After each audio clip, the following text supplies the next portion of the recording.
করে কে video upload করে ভাই, সিরিয়াসলি এটা তো অনেক আগের ভিডিও, তোমরা আমার মিনি ব্লগে দেখতে পেয়েছিলে। আসলে অনেকটা লেট, অনেক অনেক অনেক অনেক অনেক লেট। প্লিজ তোমরা প্লিজ কিছু মনে করো না প্লিজ। আসলে আমার ভিডিওটা আমি মনে নেই যে ভিডিওটা আমার গ্যালারিতে আছে। আমি হঠাৎ অন্য ভিডিও মানে এডিট করতে করতে করতে করতে এটা পেলাম যে ভাই সিরিয়াসলি এটা তো রয়ে গেল, আমি এটা আপলোড করি নাই। তো তারপর হঠাৎ করে বসে বললাম ভিডিও আপলোড করার, ভয়েস করার জন্য।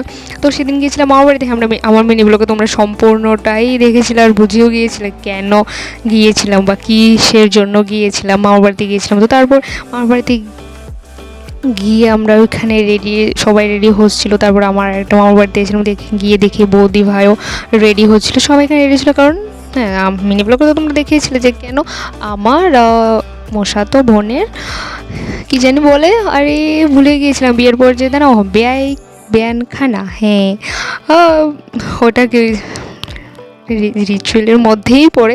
আসলে আমি সব ভুলে যাচ্ছি কারণ অনেকটা লেট হয়ে গেছিলো। আমি জানি না তোমরা কী ভাববে, সবাই প্লিজ কিছু মনে করো না। তারপর আমি আমার দাদাদেরকে ভিডিও করেছিলাম, ওরা আমাকে এত বকা দিয়েছিল যে ওদেরকে কেন আমি ভিডিও করছি। তো যাই হোক, তারপর সবাই এখানে গাড়িও পাঠাচ্ছিল। তো তারপর সবাই আমার দাদু দেখো এখানে রেডি হয়ে একদম ফিটফাটভাবে বসেছিল। দাদু বলছিল যে আমাকে ভিডিও কর। তো তারপর গিয়ে দেখি এখানে আমার ছোট বোনটা অনেক কান্নাকাটি করছিল যে ও ড্রেস পরবে না, যাবে না কোথাও। দেখো আমার কিউটি বোনদের তো কিউটিভাবে দুষ্টামি করছিল না, অনেক গুলো। তো যাই হোক, তো খুবই দারুণ লাগছিলো। আর এখানে আমার দাদু সবাই রেডি হচ্ছিলো। আর আমি যখন দিদাকে ভিডিও করছিলাম বলছি এটা কী করছিস তুই? দেখো আমার বোনকে রেডি করেছে, আর আমার বোন বলছে না ও রেডি হবে না। আর আমার মামিদের বলছে এই ভিডিওটা কিন্তু আপলোড করবি না তুই, যদি তুই আপলোড করিস তাহলে কিন্তু দেখবি খুব খারাপ হয়ে যাবে। তো যাই হোক, ওদের সাথে ফোন করতে করতে তারপর গাড়ি করে চলে আসলাম। হ্যাঁ, আমরা গাড়ি নিয়ে গিয়েছিলাম, তো এটা কি করে এসেছিলাম, বেশি দূর না, আমাদের মামা বাড়ি থেকে আবার মাসির বাড়ি থেকে জাস্ট অল্প একটু। হ্যাঁ, এটা একটা স্কুলের সামনে আমার বোনের শ্বশুর বাড়ি। তো আর আমি তো যেখানে ছিল ভিডিও করি, কারণ আমি তো ব্লগার, তাই না? তো যাই হোক, হ্যাঁ মিউজিক বাজছিল, বলতে বক্স বাজছিল, বাট আমি দেই না কারণ কপিরাইট চলে আসবে। ভাই আমার অনেক ভিডিওতে কপিরাইট চলে আসে, আমি জানি না কেন। বেশ অনেকে তো গান ব্যাকগ্রাউন্ডে মিউজিক চলে তারপরেও কপিরাইট আসে না, ভাই আমার কেন আসে আমি একদমই জানি না সত্যি। প্লিজ তোমরা যদি জেনে থাকো তাহলে আমাকে বলো কেন। অনেকের তো ব্যাকগ্রাউন্ডে মিউজিক চলে, ওই তাদের তো কপিরাইট আসে না, আমার কেন আসে সেটা আমি সত্যি এখনও বুঝতে পারি না। প্রচুর ভিডিওতে কপিরাইট চলে এসেছিলো। আমার বর্দা ভাইয়ের যে রিসেপশন বা বিয়ে ছিল না, ওইখানের যে ভিডিওগুলো ওইখানটাতেও কপিরাইট চলে এসেছিলো। আর অনেক ভিডিওতে কপিরাইট চলে আসছিলো, আমার সত্যি খুবই খারাপ লাগে। আর তো যাই হোক, তারপরে এখানে সবাই আমার যত মামি মামা মাসি তারা দাদা সবাই চলে এসেছিলো। কারণ সবাই এত সুন্দর করে সাজুগুজু করে এসেছিল না যে কী আর বলে। আর আমার মা আর মেশো এত দুষ্টামি করে যে কী বলবো। তো মাকে বলছিল যে দেখতে এখানে সবাই দাঁড়িয়ে পড়লো, আর বেয়ারাও এসে এখানে তাদেরকে বরণ করছিল। হ্যাঁ, বরণ করতে হয় নাকি আমি ঠিক জানি না, তো ওরা করছিল তাই বলছিলাম। এখানে সবাইকে মিষ্টি খাওয়ানোর পর আমরা সবাই আমার বোনের বাড়িতে গেলাম। আর বোনকে অনেক দিন না বলতে অনেক বছর পর বোনের সাথে দেখা হয়েছিল। হ্যাঁ, খুবই ভালো লাগছিল যে বোনের সাথে দেখা হয়েছিল অনেক বছর পর। আর ভিতরে গিয়ে দেখি যে সবাই এখানে প্যান্ডেল করে নিয়েছিল।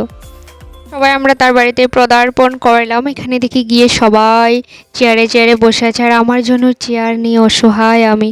হ্যাঁ, আমার কাকাতো বোনও গিয়েছিল, ও বলছিল ও নাকি আমাদের সাথে যাবে। তারপর আমার বৌদিরও বলছিল ওদের কুলে বসার জন্য। আমি বললাম না তোমরাই বসো, আমি আর বসবো না, বললাম না। তারপর এটা আমার বোন। হ্যাঁ, আমার বোনের সাথে দেখার পর অনেকটাই ভালো লাগছিলো। আর অনেকে এসেছিলো, আমি বলতে অনেক মানুষকেও চিনি না, আর ভিডিও করছি আর আমার বোন হাসছে, কারণ আমি আমার বোনকে বলছিলাম যে দেখে একটু স্মাইল দে, তো তার জন্য হাসছিল। আর আমার মাসি আমার মাকে বলছিল যে ও আমাদের বাড়িতে যখন গিয়েছিলো দুর্গাপূজাতে শুধু ভিডিও করছিল, আর আমাকে একটু পর ভিডিওর মধ্যে আনছিল কী জানিয়ে বলছিল। তো যাই হোক, তারপর সবাই এখানে হাসাহাসি করছিল কেন আমি সেটা জানি না।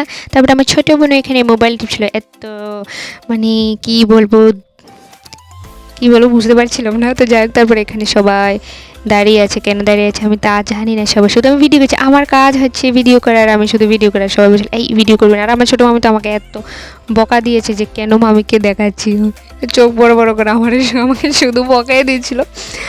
মানে ও কেন মামিকে দেখাচ্ছে আর ভিডিও করছে, আমি বললাম না আরে কিছু হবে না, চিল থাকো, জাস্ট আমি ভিডিও করছি, এমন কিছুই না। আর দেখো ভিডিও করছি আমি মুখটাকে কীভাবে ওদিকে ফিরে আর আয়াত পান্ডে সিরিয়াসলি ভাই তখন এত হাসি পাচ্ছিল না, মানে কী ওর আমি বলছিলাম আরে এটা কী করছে, এত ভিডিও করছে ভাই। আমি বললাম আরে ভিডিও ব্লগ করছি, কিছু হবে না, তোমাদেরকে সবাই চিনবে, বাস অতটুকুই। তারপরে এখানে সবাইকে ফ্রুটি নিয়ে দিয়েছিলো আর হালকা গরমও ছিল, আর তো তার জন্য এখন তো আবার শীত পেরিয়ে গরমও চলে আসছিলো, তো আমরা সবাই এখানে ফ্রুটি খেয়ে আবার আমাদেরকে মিষ্টি এনে দিয়েছিলো। তারপরে আমরা রসগোল্লা খেয়েছি। হ্যাঁ আমার রসগোল্লা সাদাটা খেতে আমার একদমই পছন্দ না, আমার লালটা খেতে ভালো লাগে। আর এখানে কী কী জানিয়েছিল আমার ঠিক মনে নেই, তো আমরা সব খেয়েছিলাম। আর আমার বোনরা দেখো খাচ্ছে সবাই, কি সুন্দর করে খাচ্ছিল, কিন্তু আমার সাদা মিষ্টি খেতে একদমই ভালো লাগে না। তো যাই হোক সবাই সবাই এখানে খেয়ে দিয়ে তারপর আমার ভাই আর আমার একটা কাকু, যে কাকুটা গাড়ি দিয়ে আমরা আমার বাড়িতে মানে গিয়েছিলাম, তো সে তারা খেতে বসে গিয়েছিল, আমাদেরকে একটু লেট হয়ে গিয়েছিলো। তো তারপর আমরা অনেকটা ওয়েট করার পর আমরা ফাইনালি খেতে বসলাম। আর খেতে বসে ভেবেছিলাম যে ভিডিও করব, কিন্তু ভিডিও করতে পারি না, আমি জানি না কেন। যখন আমি ভাবি যে হ্যাঁ আমি ভাত খেতে খেতে ভিডিও করব, ভাতের ভিডিও অনেকেই করে, আমার খুব ভালো লাগে দেখতে স্টেপ বাই স্টেপ ভিডিও করতে, কিন্তু আমি একবারও করতে পারি না ভাই, এটা কি আমি বুঝি না কেন যে আমি করতে পারি না। তো যাই হোক, আর আমি বসেছিলাম আমার দাদু ভাইয়ের সাথে, আমার খুবই ভালো লাগছিলো, আমি দাদু ভাইয়ের সাথে বসেছিলাম। আর আমার বোন মানে আমার কাকাতো বোন আমার মামাতো বোন, আমার মা সবাই বসেছিল। হ্যাঁ আমরা যত আত্মীয় স্বজন এসেছিলাম না, আমরা একবারেই সবাই বসে গিয়েছিলাম। তো খুবই দারুণ লাগছিলো যে অনেকটাই দেরি হয়ে গিয়েছিলো খেতে। আর বোনকে বললাম যে আমি খাই, তুই ভিডিও কর। আর আমার বোন আমাকে ছাড়া সবাইকে ওঠাচ্ছিল ভাই, সিরিয়াসলি এটা কি। তো কিছু কিছু ভিডিও করেছিলাম যে হ্যাঁ যখন ভাত খাচ্ছিলাম ছোট ছোট ভিডিও করেছিলাম, আর সত্যি আমার পেটে একটু জায়গা ছিল, আমার ভালোই লাগছিলো। তো যাই হোক খেয়ে দিয়ে আমরা অনেকটা রেস্ট করে সবার সাথে কথা টথা বলে তারপর বেরিয়ে পড়লাম বাইরে যাওয়ার জন্য। আর আমাদের মামার বাড়ি যে মানে সব কিছু আমি তোমাদেরকে নেক্সট ভিডিওতে দেখাবো, কারণ নেক্সট আমার দাদার বিয়ে আসছে, তো সব কিছু তোমরা ওইখানে দেখতে পাবে। তো যাই হোক ভিডিওটা ভালো লাইক করে দিও অ্যান্ড শেয়ার করে দিন, টাটা।